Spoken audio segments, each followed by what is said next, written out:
Welcome everyone. I am here with the topic from Trade to Territory, Part 3. In the Part 1 and Part 2, we have discussed that how East India Company came to India, the weak rulers in the center, Aurangzeb की मृत्यु के बाद, then afterwards the Battle of Plassey and company become the Nawab. और इसके साथ साथ फिर जो ब्रिटिश की अपनी नीतियाँ रहती है, कैसे वो अपने जो ट्रेड के साथ साथ में एरिया को एक्सपेंड करते हैं, टेरिटरी को they are extending. Then that is the subsidiary alliance, the policy of paramountcy, doctrine of lapse. और ये इस प्रकार की नीतियों से किस प्रकार से वो भारत पर अपना शासन जो है they are slowly increasing. So that we have discussed. अब in this topic we will try to discuss setting up of a new administration. क्योंकि अब उन्होंने यहाँ पर रूल करना शुरू कर दिया फ्रॉम द बंगाल, क्योंकि जब बंगाल में सबसे पहले जीता तो वहाँ पर उन्होंने गवर्नर और नवाब को हटाकर अब खुद डिसाइड कर दिया कि they are ruling here. So setting up of the new administration. So here they are setting up the new administration, नए शासन की व्यवस्था करते हैं.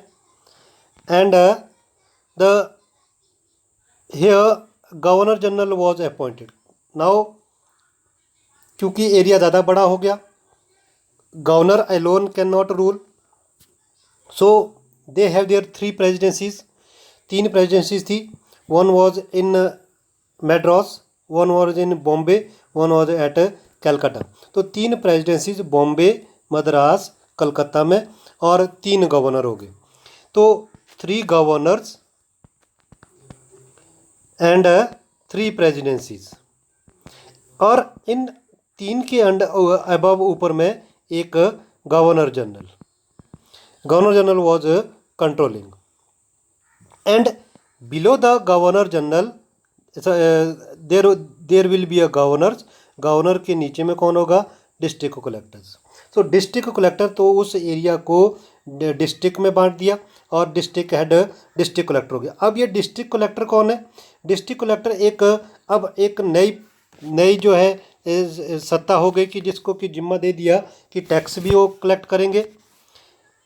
ही will collect the tax as well as जो उस राज्य के जो उस डिस्ट्रिक्ट के अंदर का जो भी मैनेजमेंट है, एडमिनिस्ट्रेशन है, that will be looked after by the DC. और इसके साथ साथ जो गवर्नर जनरल रहे वॉरेन हेस्टिंग्स ने रिफॉर्म लाए जस्टिस में, न्याय व्यवस्था में काफ़ी ज़्यादा परिवर्तन लाए. So he establish the court at the district level, कि हर डिस्ट्रिक्ट में कोर्ट होंगे. कोर्ट भी 2 तरह के होंगे, एक क्रिमिनल कोर्ट होगा और दूसरा सिविल कोर्ट होगा. क्रिमिनल में फौजदारी अदालतें, जिसमें कि क्रिमिनल केसेस होंगे, उनको लड़ा जाएगा, उनको जो है निपटारे किए जाएंगे. और दीवानी अदालतें, और जो जिसमें कि जो केसेस है उसकी सुनवाई की जाएगी. एंड रेगुलेटिंग एक्ट 1773 में जब पारित किया गया इंडिया के लिए, तो उसमें ये प्रावधान दिया गया कि एक तो सर्वोच्च न्यायालय होगा, there will be a supreme court, and for the appeal there will be another court at Calcutta. Calcutta में भी एक और दूसरा कोर्ट होगा. अब जो फौजदारी अदालतें हैं, वो ये फौजदारी अदालतों को, क्रिमिनल कोर्ट्स को, दे वर गिवन अंडर द काजीज और मुफ्ती. काजी और मुफ्ती के अंडर में ही ये जो भी निर्णय होंगे वो करेंगे. तो वही इसकी जो भी न्याय देना है वो इनके हाथों में था. और जो दीवानी अदालतें हैं वो मौलवी और हिंदू पंडितों के अपने भारतीय कानूनों के आधार से जैसी जैसी व्याख्या करेंगे उसके अकॉर्डिंग इसमें दोनों को, हिंदू के और जो मौलवी है, दोनों को ये दे दिए उनको कि जिस तरह से कानून जो कहता है उस प्रकार से उनको सजाएं दी जाए या उनको न्याय दिया जाएगा. लेकिन जो फौजदारी अदालतें हैं वो काजी और मुफ्ती के अधीन में ही दी गई.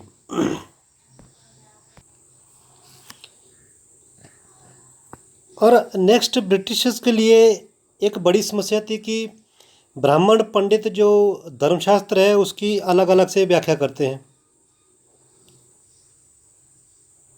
And there is no uniformity, ऐसी कोई यूनिफॉर्मिटी नहीं है। सब जो पंडित है अपने हिसाब से वो व्याख्या कर रहे हैं।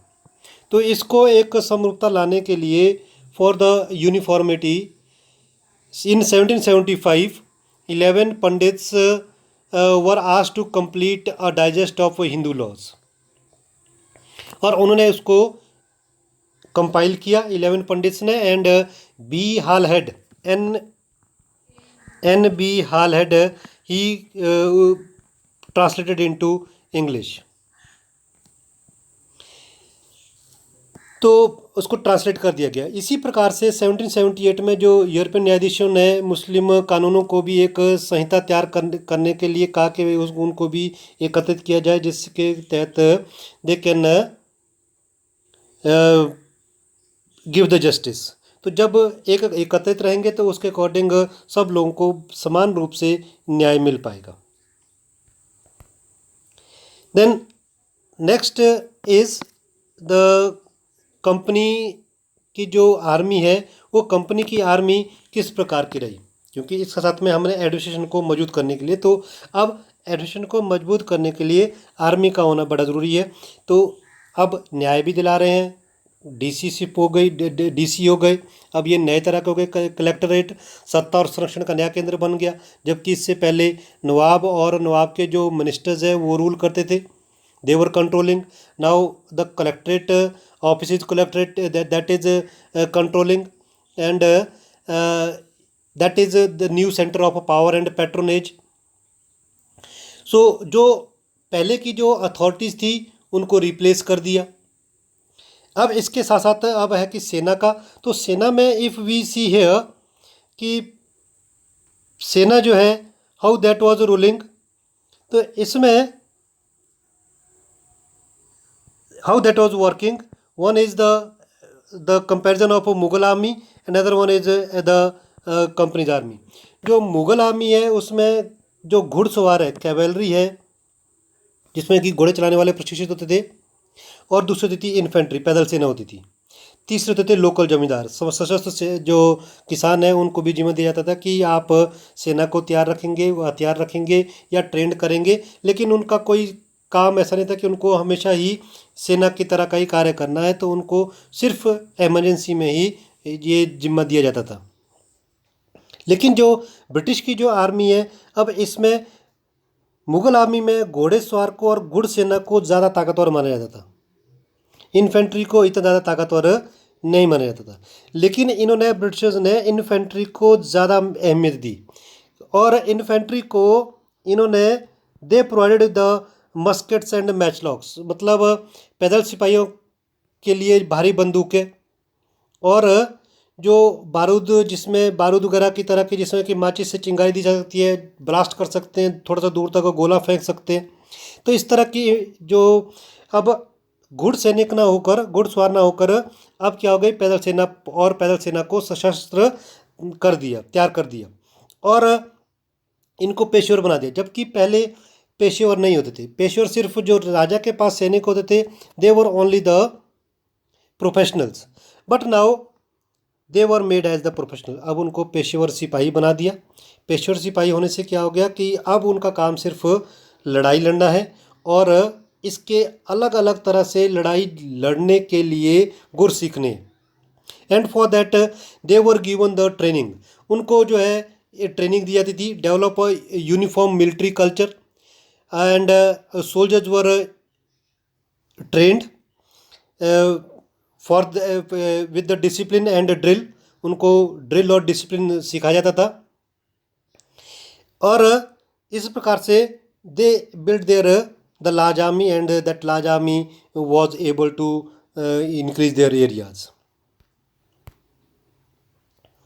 Next is the conclusion. अब इसका जो कंक्लूजन है, कंक्लूजन क्या होता है कि टेरिटरी से, ट्रेडर से टेरिटरी पर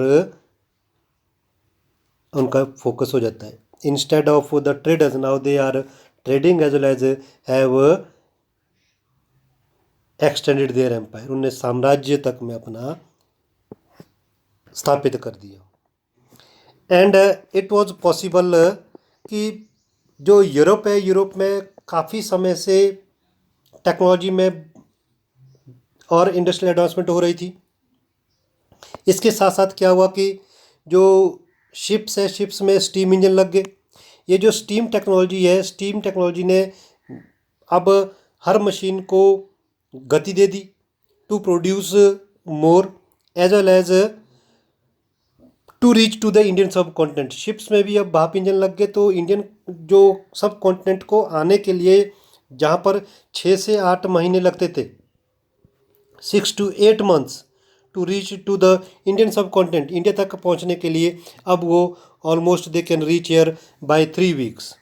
अब 3 सप्ताह में ही वो यहाँ तक में पहुँच सकते, तो ईजी हो गया कम्युनिकेशन, ट्रांसपोर्टेशन।